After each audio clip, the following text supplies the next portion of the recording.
We would like to start off this video with a public service announcement / apology because there's been some spelling errors in the titles / timestamps, but mostly the titles. There's been some mishaps. So Sarah, would you like to expand upon that? Explain what was going on there. I have to announce that I'm guilty.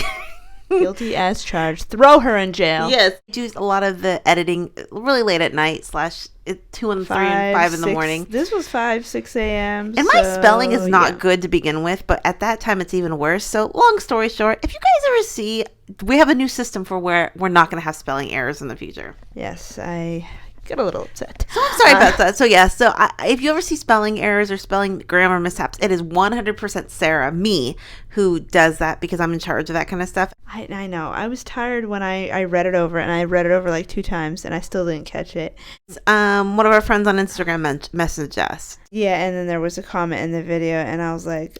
No, that comment was so funny, and I appreciate that comment because they were sincere. They're like, I think it's cute. They kind of like it, which I kind of do. It's almost like a game now. Yeah. So sorry about that. So I thought it was funny, but we had to talk about it because it was so iconically messed up last time. Yeah. So what we're going to do today, we're going to talk about 4 different games very briefly. We're not really going to go into them, but we're going to talk about 4 different games. And obviously the big USA versus Uzbekistan game just happened, so we're going to talk about that. Put the timestamps as always down below so you can just skip to that. Also, I will say, I wasn't going to say this necessarily, but we haven't done a good lovers video recently. So look out for a good lovers video soon. I don't know what it's going to be about, but we need to talk about lovers again because you and me, lover video. There were 4 games that really caught Sarah and I's interest that happened in the last few days. 2 of them were friendlies, and then 2 of them were part of the World Cup qualifiers, the UEFA World Cup qualifiers.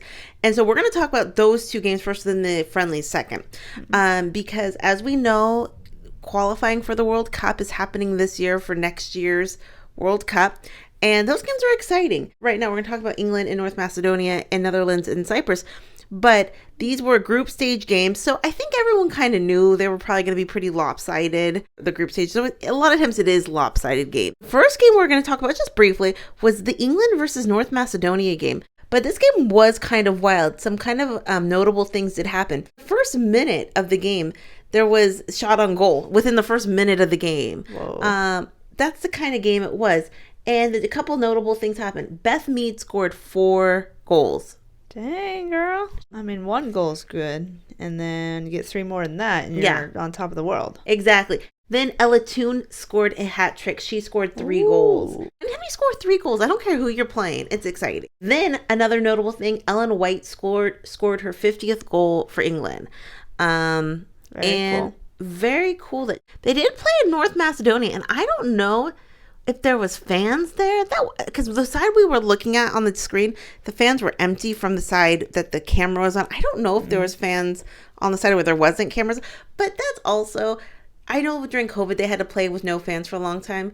Once you see all the fans there, I mean, it's so much more interesting for the players, I'm sure, playing with fans, a lot of fans. They love a good hype crowd. All the cheers. Exactly. But, I mean, it was a pretty lopsided game. Yeah. Those are fun to see, but when it's lopsided, I don't think North Macedonia ever wants pity or anything, but, lopsided, I like one-sided. One-sided. The other game we're going to talk briefly about as well, because I didn't really watch much of this game, was the Netherlands versus Cyprus. Again, I think everyone knew it was going to be pretty lopsided going into it, and it was in the Netherlands, and kind of going back to talking about the crowd, that Netherlands, it happened in the Netherlands, it was a hyped crowd. It was so hype. There was so many Dutch flags. Love to see it. Yes, it was so exciting. So that's, the women's team in Netherlands is so popular, one of the most popular. Yeah, I bet. It's crazy. So notable in that game, first of all, it was 12-0. But notably, our girl Vivianne Miedema, she scored 6 goals. Ooh, fire. Yeah, I mean, that, especially in front of your whole... That's nothing new. Nothing new. For Viv. In your home crowd, scoring that many goals. I don't know. That never gets old. You never get to... She even was smiling, almost like a celebration one time. I was going to say, I thought she'd be unimpressed after 4. Or 3. But she was super excited. And then Roord scored 3 goals as well, hat trick. It was lopsided. The fans were hyped. And, even though these games are lopsided, they're still World Cup qualifier games. They are important games. They are games that you have to take seriously. They are important games. It shows they were giving them their all. Excited for them. Okay. So those were important games that meant something.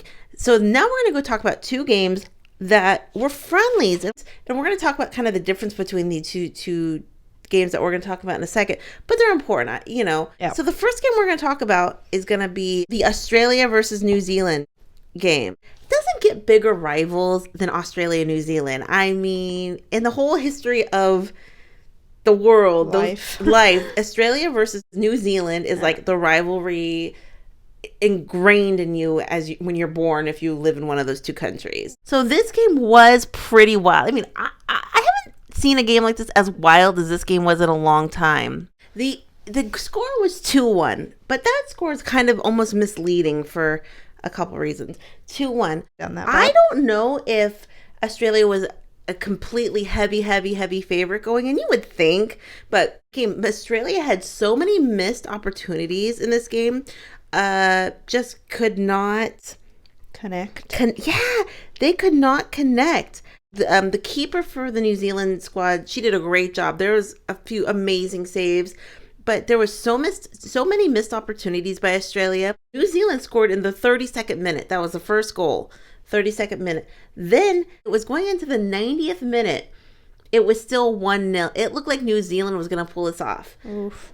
Then in the 90th plus 4 minutes, Australia scores. Emily von Egmond scores in 90th plus 4. Oh my gosh. Talk about a nail biter. And so you're thinking, that's okay. Wild. I love it. That's like beautiful. Then it's 1-1. So you're thinking, okay, that's probably going to be the score. Then 2 minutes later in the 90th plus 6 minutes, Sam Kerr scores the game winner. Oh my goodness. Isn't that wild? If there was ever a moment to take your shirt off, that would have been the moment. Right. Isn't that wild? You go all the way in the game. So many missed opportunities. I will say Australia on paper was playing better. They had 71% of the possession to the 29%. They had 587 passes, more pass accuracy, more shots on target. I mean, on paper, they looked like, of course, they should have won. But going into the 90th plus 4 minutes and it being 1-0, and then they scored 2 goals. Ugh. It was wild. Doesn't get sweeter than that. It was wild. And not to say I was rooting for New Zealand, but that is a soul-crushing loss. I know. Yeah, it's like so close. You think you're going to win. You're like, oh, we got this. And your dreams are crushed. Yes. It's a friendly. But it was such a good friendly, such a competitive match against those two. So fun to watch. It was actually an enemy game, not a friendly. I know. Rivalry. Okay. So that was heartbreaking. I felt so bad for New Zealand. They've kind of had a rough go. So who watched that game and who was crushed? I mean, I know there's New Zealand fans out there. I felt so bad for New Zealand. It just was crushing. Yeah. So that was a friendly. Then, of course, I mean, we got to talk about it. USA versus Uzbekistan. I mean, this was the big game. Uzbekistan. Was it a big game? No. That's kind of the question, though. We're not going to kind of get into that. The final score was 9-1. Everyone knew that this was going to be a game that, they had to win, of course, right. But they had to look really good. Final score was 9-1. I will say, going out from the gate, I thought Uzbekistan looked pretty good, for playing the U.S. women's national team. Well, they were definitely holding it down. They were. They were holding it down, and they held it down longer than expected. I think so, because they didn't score. U.S. didn't score until the 26th minute. Andy Sullivan scored in the 26th minute. And obviously, Pugh looked great. Most people thought Pugh actually looked really good. Yeah, Sophia Smith got a hat trick. Kat scored. Jalen Howell got her first score. Ashley Hatch scored. Ashley Sanchez scored. Whoa, all the ashes. Oh, yeah. That's so funny. Uzbekistan's goalie was pretty. She had some nice saves. Didn't you think so? Yeah, she was too far off her line so many times. Yeah, she was coming out a little far. She was looking a little wild at times. Unorthodox. She stayed back. Yeah, unorthodox approach at times. But hey, if you're gonna go out with a bang, right? Yeah, 9-1. I thought a lot of people I saw kind of reading on the comment section were talking about the fact that Uzbekistan, even scored a goal was kind of almost troubling. Well, it was shocking for sure. I was shook. Yeah. The one statistic that I think is so funny / or troubling, depending on how you're looking at it. USA had 34 shots and they had 17 shots on target. Uzbekistan had 1 shot and 1 shot on target. Oh, one dear, shot, one target. That's too much. Right. Yeah, exactly. The 1 shot they went for, they scored. But, you know, kind of the takeaway from the game, I think most people said, as much as it's nice to see the women play, they're playing a team I think is like, they said ranked like 50th or something. Why play such a low-ranked team? What does this accomplish for the team?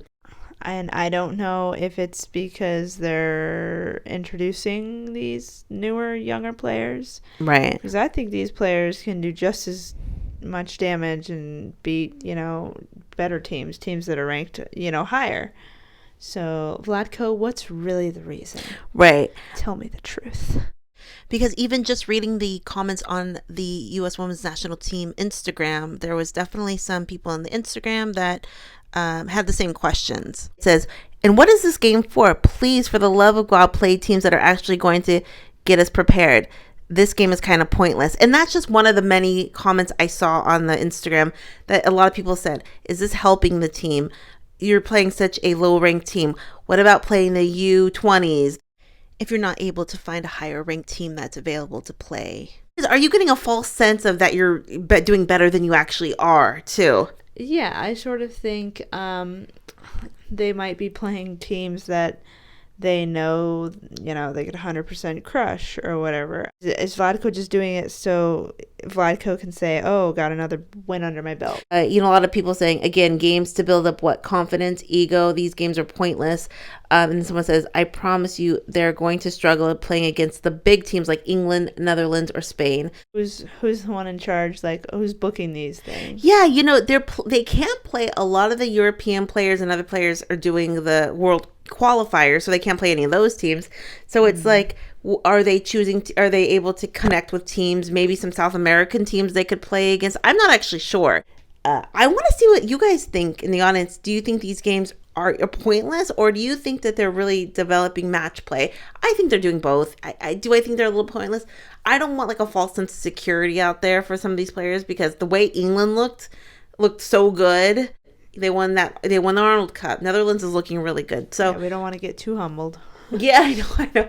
So what does everyone think? You know, it was a fun game and they had to win handily. They did that. I think these games are important, but was Uzbekistan the best team they could have played? I guess that's the question. It's like a scrimmage at this point. But Uzbekistan look great. You know, I'm sure they have limited resources there. They're ranked 50th or something. And hey, maybe it's to bring awareness to the smaller teams. Yeah. Bringing, you know, maybe this will get them resources, some sponsors. I don't know. I don't know how the world works. That player who scored the goal for Uzbekistan is going to remember that moment the rest of her life, that she scored against the U.S. women. A lot of people in the comment section, I will say, basically like, it was a fun match to watch. And that's 100% how I look. It was a fun match to watch. Both points of view are valid. Yeah. You know, you took the words right out of my mouth. And a lot of people said that they went and they had the time of their life, and those kind of games are so much. You can cheer so much of those kind of games. You know, yeah, it's almost like you can relax a little bit more because you know the outcome. You know that the U.S. is gonna win. It's not like you're on the edge of your seat and you're like panicking. You know that you're in trouble, that you're not. That's true. They're fine. They're exactly. Well, we'll see. They play each other again on the 12th, and there is some more qualifier games on the 12th as well. So 12th coming on. There's a lot of games. We'll see what happens. Uzbekistan might score another goal. You know, a lot of people did also say, I read this, that they thought the back line in the U.S. looked struggled. What do you guys think about that? Did you think the back line looked a little struggling? What does everyone think? Questions, comments down below. We will see you guys soon. Like I said, maybe a lovers video coming next. Oh dear, we need one of those. Toasty in here. Questions, comments down below. We'll talk to everyone later. Have a good night. All right, bye. See ya.